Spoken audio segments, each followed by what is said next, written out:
This was really Chris Dawson's last shot to overturn this outcome from his very high-profile criminal trial in the New South Wales Supreme Court. He was handed that lengthy term that you mentioned, and this was a judge-alone trial based on a circumstantial case.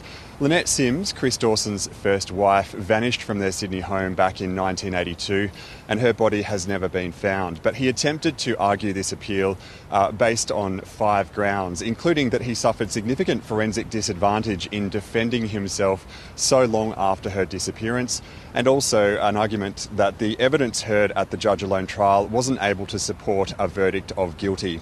We've heard in the last 15 minutes or so that the Court of Criminal Appeal in New South Wales has unanimously thrown out this appeal. The appeal panel was comprised of Justice Julie Ward, who's the President of the Court of Appeal, and Justices Anthony Payne and Christine Adamson.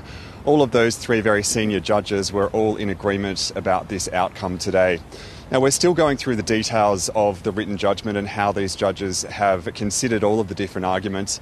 But from what we've read so far, one of the interesting things was this suggestion that perhaps Lynette Simms may have chosen to voluntarily abandon her own family. Now, that was a line of argument that Chris Dawson's lawyers put forward at his trial as an alternative explanation for her disappearance that was consistent with his innocence.